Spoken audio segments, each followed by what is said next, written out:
Right now, there is a version of you running your life that you did not consciously choose. This identity was installed in you through experiences you barely remember, through words spoken by people who had no idea the power they held over your developing mind, through moments of pain that taught you exactly who you needed to become to survive. And here is what makes this terrifying. This identity is making every major decision in your life, choosing your relationships, determining your income ceiling, deciding what you believe is possible for you, all while you think you are the one in control. Today, we are going to expose the 7 identity archetypes that silently govern human behavior, and more importantly, you are going to discover which one has been running your life without your permission. Before we dive in, I need you to understand something that took me years to fully grasp. Your identity is not who you actually are. Your identity is a story you constructed, often unconsciously, about who you need to be to navigate this world safely. Carl Jung called this the persona, the mask we wear to interface with society, but most people make a catastrophic error. They forget they are wearing a mask and begin to believe the mask is their face. When that happens, you become trapped in a character you created at 7 years old, trying to win your father's approval or avoid your mother's disappointment. And now that same character is negotiating your salary, choosing your romantic partners, and deciding whether you are worthy of abundance or destined for struggle. The ancient Stoics understood this deeply.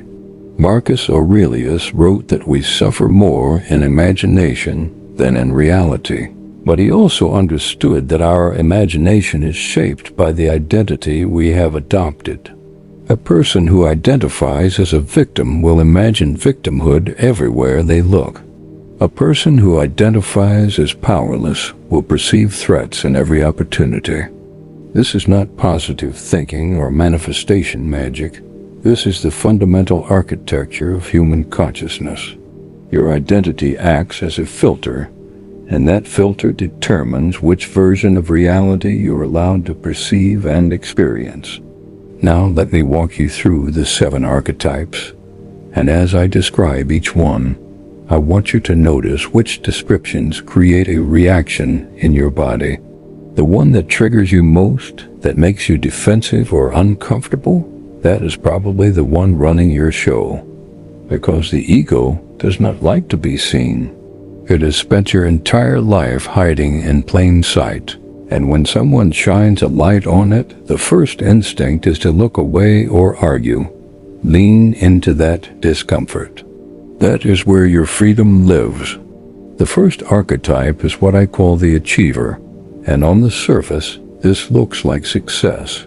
The achiever is driven, ambitious, constantly setting goals and hitting them, always reaching for the next level.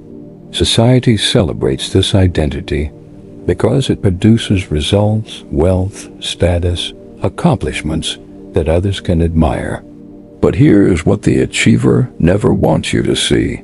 Underneath all that drive is a terrified child who learned that their worth is conditional, that love and belonging only come when they perform, when they win, when they prove themselves worthy of taking up space in this world.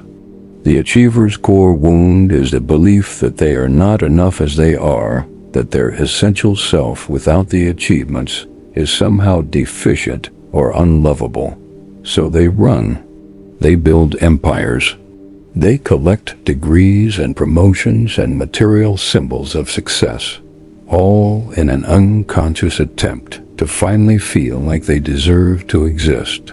The Stoics would recognize this immediately as a form of bondage, being enslaved to external outcomes, placing your sense of peace in things outside your control.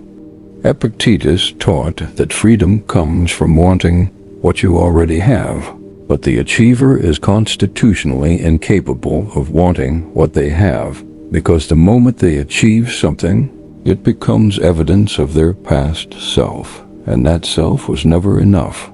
So they must keep moving, keep achieving, keep proving. In an endless race they can never win. If you are an achiever, your liberation comes from learning to experience yourself as complete in the pause. Not after the accomplishment, but before it.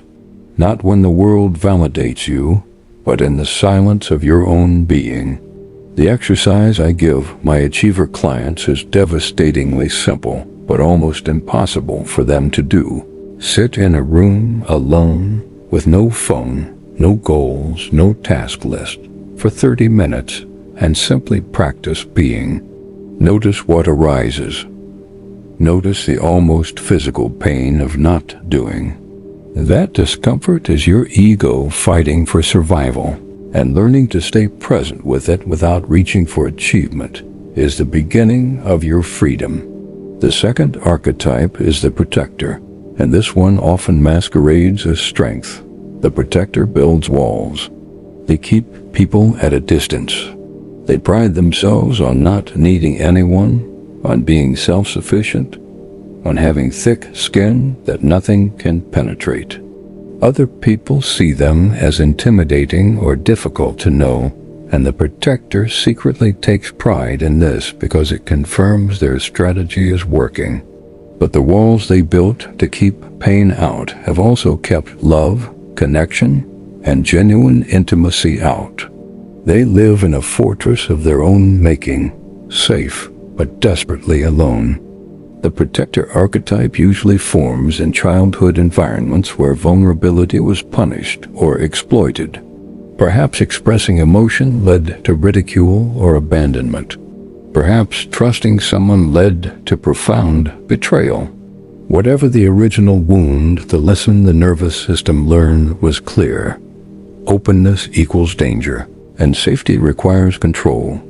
The protector controls through distance, through emotional unavailability, through never letting anyone get close enough to hurt them. This is a survival strategy that worked brilliantly for a child navigating an unsafe environment. But the cruel irony is that the strategy designed to protect you now prevents you from experiencing the very connection your soul is starving for. Machiavelli wrote extensively about the strategic value of being feared rather than loved, and many protectors unconsciously adopt this stance in their relationships and careers. They would rather be respected than liked, rather be admired from afar than known up close. But what Machiavelli understood, and what protectors often miss, is that this is a strategy for consolidating power in hostile environments. It is not a strategy for living a full human life. The question you must ask yourself if you identify as a protector is this: was the environment that taught you these walls necessary actually hostile, or did you learn to perceive it that way? And more importantly, are you still in that environment, or are you defending against threats that no longer exist? The protector's path to liberation involves what I call strategic vulnerability, which means choosing specific, safe relationships to practice dropping your armor. Not everywhere, not with everyone, but in contained experiments where you can experience what happens when you let someone see you without your walls. 9 times out of 10, what you discover is that the catastrophe you feared does not happen, and that some people will meet your openness with gentleness rather than attack. This lived experience, not intellectual understanding, is what slowly convinces your nervous system that safety no longer requires isolation. The third archetype is one that will be uncomfortable for many of you to recognize, and it is the martyr. The martyr finds identity in suffering and sacrifice. They are always giving, always putting others first, always exhausting themselves in service. On the surface, this looks noble, even spiritual, and our culture has a complicated relationship with the martyr because we both admire their selflessness and secretly suspect there is something manipulative underneath it. That suspicion is usually accurate because the martyr's giving is rarely pure. Underneath it is an unconscious transaction. I sacrifice for you, and in exchange you must love me, validate me, and never leave me. The martyr's core wound is often a childhood where love was earned through caretaking, where their own needs were consistently subordinated to a parent's needs, where being good meant disappearing themselves. They learned that having desires of their own was selfish, that abundance was for others but not for them, that their value came exclusively from what they could provide. This creates an adult who is incapable of receiving, who deflects compliments, who feels guilty about self-care, who experiences any attention to their own needs as a moral failing. The Stoics valued service deeply, but they also understood that you cannot pour from an empty vessel. Seneca wrote about the importance of self-preservation, not as selfishness, but as duty, because only by maintaining yourself can you be of genuine use to others. The shadow side of the martyr, the part they never want to acknowledge, is resentment. Because deep down, no matter how much they insist they give freely, there is an accounting being kept. There is an expectation that all this sacrifice should be rewarded with love, appreciation, recognition. When that reward does not come, and it rarely does because others can sense the transactional nature of the giving, the martyr becomes bitter. They feel exploited when in fact they were the ones structuring every interaction around sacrifice. This is not to shame the martyr, but to wake them up.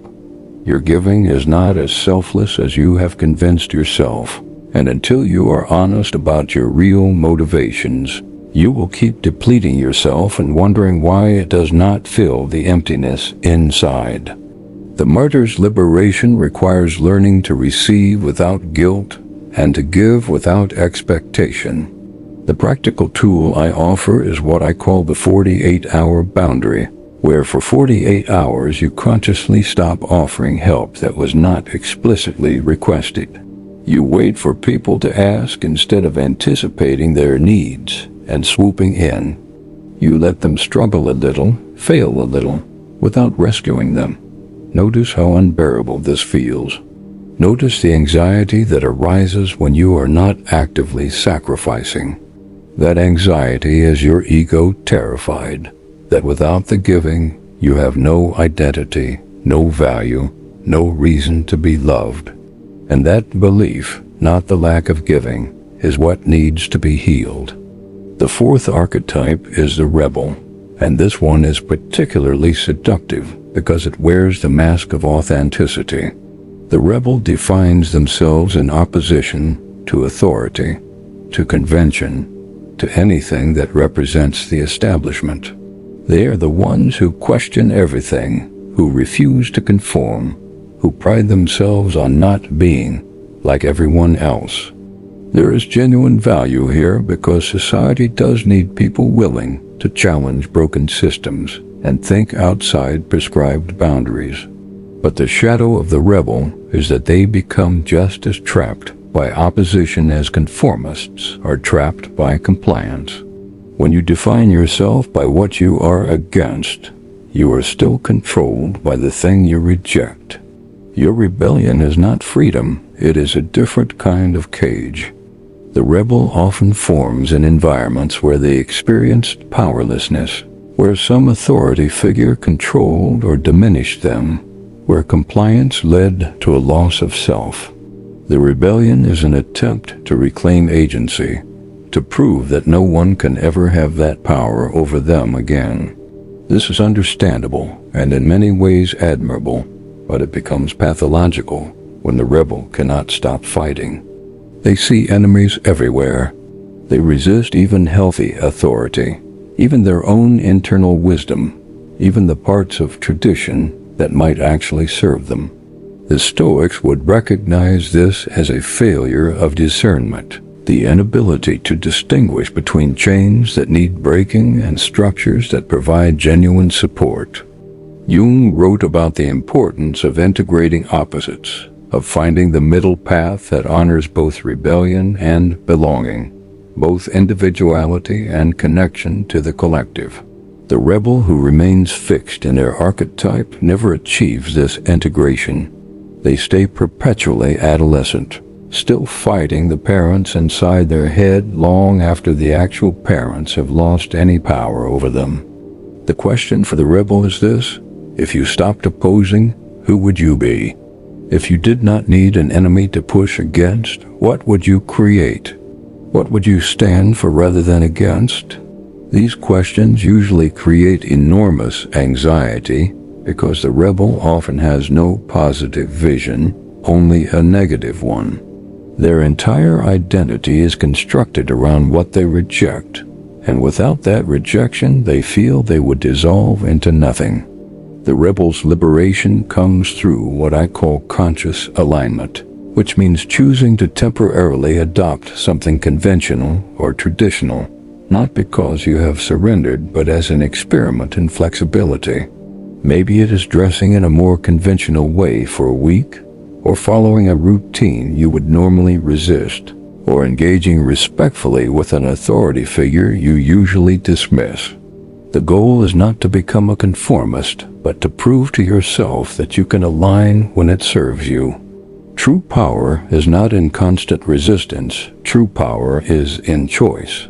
The liberated rebel can fight when fighting is warranted and align when alignment is strategic. They are not controlled by their opposition any more than they are controlled by external authority. The fifth archetype is one many of you will recognize intimately, and it is the anxious observer. This is the person who watches life more than they live it. They overthink everything. They analyze every social interaction after it happens, creating elaborate post-mortems of conversations that the other person forgot in 5 minutes. They prepare for catastrophes that never occur.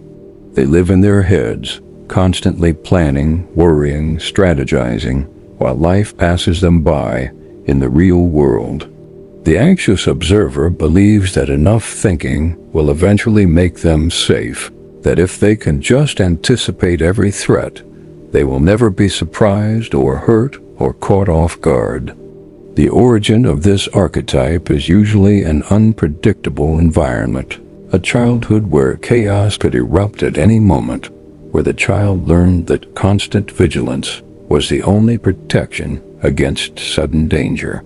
The nervous system became hyperactivated, always scanning for threats, never feeling safe enough to relax into the present moment. This creates an adult who is exhausted by their own mind, who cannot stop the churning analysis, who experiences relaxation as dangerous because letting your guard down was always when bad things happened. The Stoics were deeply interested in the nature of worry, and they developed specific practices for managing the anxious mind. The key insight is that worry is an attempt to control the future, and the future is precisely what cannot be controlled. All your thinking cannot change what will happen. It can only steal the peace available to you now. The anxious observer needs to understand something crucial. The hypervigilance that protected you as a child is now creating the very insecurity it promises to solve. Every moment spent in anxious analysis is a moment not spent building genuine capability. You do not become safer by thinking about danger. You become safer by taking action, by developing real skills, by being present enough to actually respond to what is happening rather than what you fear might happen. The anxiety convinces you it is helping, but it is actually consuming the resources you need for real protection. It is like a security guard who is so busy imagining hypothetical threats that they miss the actual intruder walking through the front door. The tool for the anxious observer is what I call the decision deadline, which addresses the way anxiety uses endless analysis to avoid the risk of choosing. Here's how it works. When you notice yourself spiraling into overthinking about a decision, set a hard deadline. Tell yourself that you will gather information for exactly 1 hour or 1 day, or whatever appropriate period fits the magnitude of the decision, and at the end of that period, you will choose. Not because you have perfect information, but because waiting longer will not give you perfect information either. The discomfort of choosing under uncertainty is always less damaging than the slow erosion of endless deliberation. Set the deadline, gather what you can, then decide. This builds the confidence that you can handle whatever happens on the other side of your choice, which is the real antidote to anxiety. The sixth archetype is the chameleon, and this one is particularly slippery because it is designed to evade detection. The chameleon has no fixed sense of self. They become whatever the room requires, whatever the people around them seem to want. With assertive people, they become passive. With intellectual people, they become academic. With emotional people, they become sensitive. They are masterful at reading rooms and adapting themselves for acceptance, so much so that they have lost any connection to who they actually are underneath all the masks. The chameleon often reports feeling empty or hollow, like there is nothing at their core, just an endless capacity to mirror others. This archetype usually forms in environments where having a self was dangerous. Perhaps showing your real preferences or opinions led to rejection or conflict. Perhaps you had a parent whose mood was so volatile that survival required becoming whatever would appease them in any given moment. The child learned that authenticity was a luxury they could not afford, that fitting in was more important than standing out, that safety required the surrender of self. This creates an adult who is profoundly disconnected from their own wants, needs, and values. When asked what they want for dinner, they genuinely do not know. They have spent so long suppressing their own preferences that they have lost access to them entirely. The chameleon's great fear is that if they show their true self, assuming they could even find it, they would be rejected or abandoned.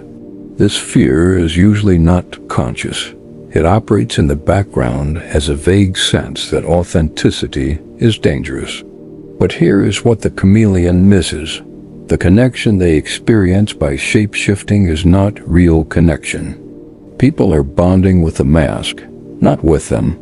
So even when they achieve belonging, it does not satisfy because they know on some level that they are not really known. The emptiness persists no matter how many groups accept them, because none of those acceptances touch their actual being. They are achieving counterfeit intimacy, a connection that looks real, but leaves them just as alone as before. The chameleon's liberation requires what might feel like the most dangerous thing in the world, having an opinion and expressing it, even when it might create conflict.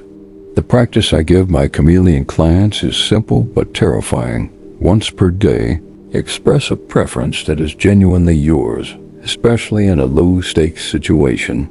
Say which restaurant you actually want, which movie you would actually choose, what you really think about the topic being discussed. Do not analyze whether it is the right opinion or whether others will approve. Just notice what you actually feel and give it a voice. The first few times will feel like jumping off a cliff. Your nervous system will scream that danger is imminent.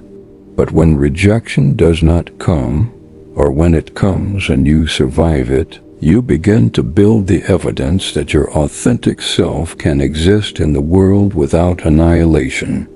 The seventh and final archetype is the controller, and this one carries a certain dark power that many people are reluctant to admit they possess. The controller manages their anxiety about life by managing everything and everyone around them. They have systems for everything.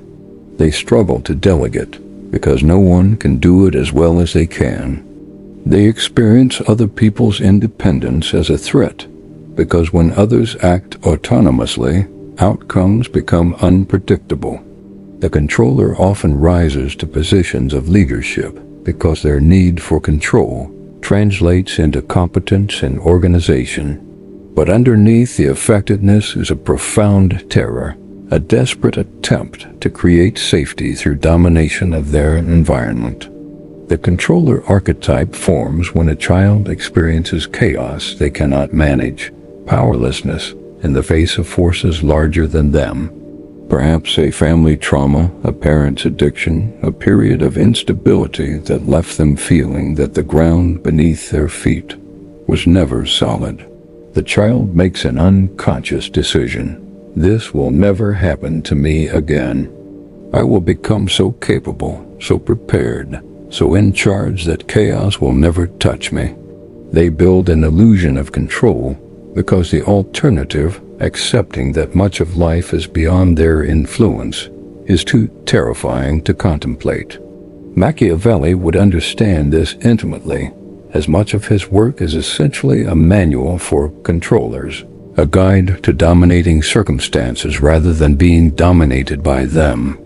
But here is what the controller never wants to face. The control is an illusion. No matter how meticulously you plan, reality will surprise you. No matter how tightly you hold the reins, life will buck and throw you. The Stoics built their entire philosophy around this recognition.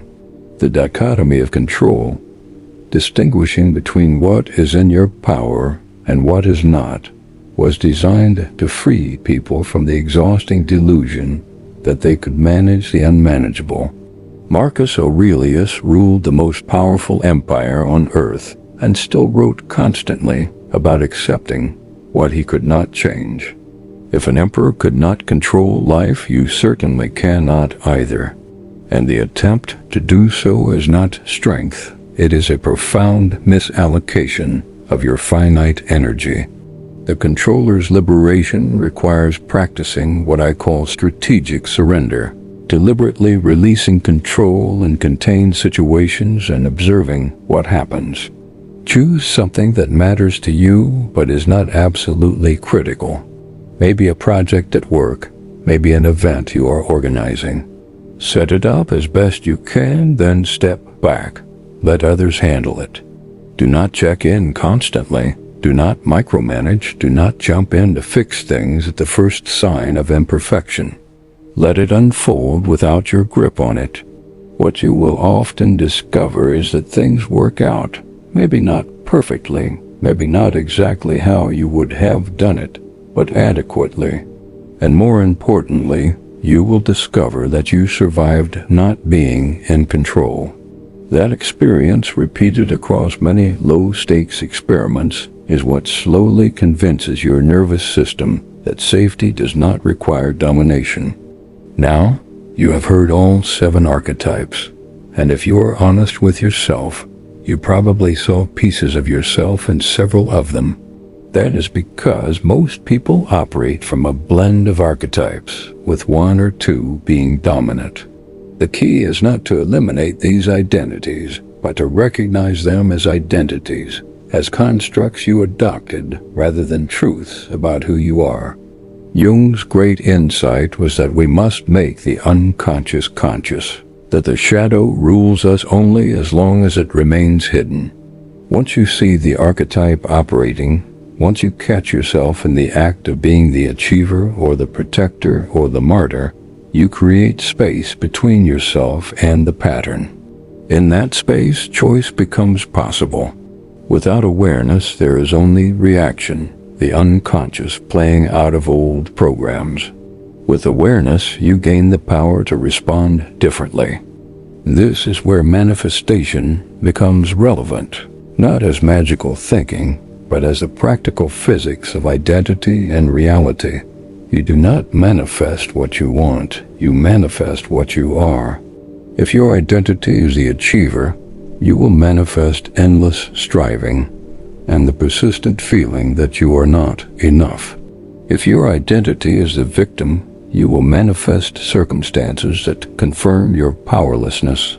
This is not because the universe is magical, but because your identity filters your perception and shapes your actions. You literally cannot see opportunities that contradict your identity. Your brain will delete them from awareness because they do not fit the pattern. And even if you glimpse them, you will sabotage your pursuit of them because succeeding would create an intolerable contradiction with who you believe yourself to be. True manifestation, the kind that actually works, requires identity transformation. You do not change your life and then become a new person. You become a new person, and then your life changes to match. This is why all the goal setting and positive thinking in the world rarely produces lasting results. You are trying to bolt new outcomes onto an old identity, and the identity always wins because it has millions of neural connections reinforcing it, while your new goals have a vision board and some motivation that will fade in 2 weeks. The archetypes we discussed today are doorways into your identity, and seeing them clearly is the first step toward choosing who you will become, rather than remaining trapped in who you were conditioned to be. Here is the concrete tool you can use today, right now, to begin this transformation. I call it the identity interrupt, and it works by creating a pause between stimulus and response where you can catch the archetype operating. For the next week, choose one situation that typically triggers your dominant archetype. Maybe for the achiever, it is relaxing on a weekend. Maybe for the protector, it is when someone asks a personal question. Maybe for the anxious observer, it is when facing a decision. When that situation arises, instead of reacting automatically, you will pause and say internally, I see you. I see the part of me that thinks I need to achieve to be worthy, or that thinks vulnerability will destroy me, or that thinks endless analysis will make me safe. Then you will ask yourself, what would someone who does not operate from this archetype do right now? You do not have to have a perfect answer. Just asking the question creates neurological change because it interrupts the automatic pattern and activates your prefrontal cortex, the part of your brain capable of conscious choice, rather than conditioned reaction. The first few times you might ask the question and still react the old way. That is fine. You are building a new neural pathway, and neural pathways strengthen through repetition, not through perfection. Each time you pause and notice, even if you cannot yet change, you are weakening the old pattern and creating the foundation for a new one. Over time, the pause lengthens, the choice becomes available, and you begin to operate from conscious intention rather than unconscious programming. This is what self-mastery actually means. Not controlling every outcome, not forcing yourself to think positive, not denying the reality of your struggles. Self-mastery means developing the awareness to see your patterns, the courage to acknowledge their origins, and the patience to rewire them through consistent practice. It means recognizing that the identity running your life is not a curse but a doorway, not a prison sentence but an invitation to evolution. Everything you have been through, including the wounds that created these archetypes, has prepared you for this moment of awakening. You did not need to become someone else. You needed to see yourself clearly enough to choose who you become next. The great spiritual teacher, Rumi, wrote that the wound is where the light enters. Your archetypes, painful as they may be, are not obstacles to your highest self. They are the perfectly designed curriculum for your soul's education. The achiever is learning to rest in inherent worthiness. The protector is learning that vulnerability is strength. The martyr is learning that they can receive without earning.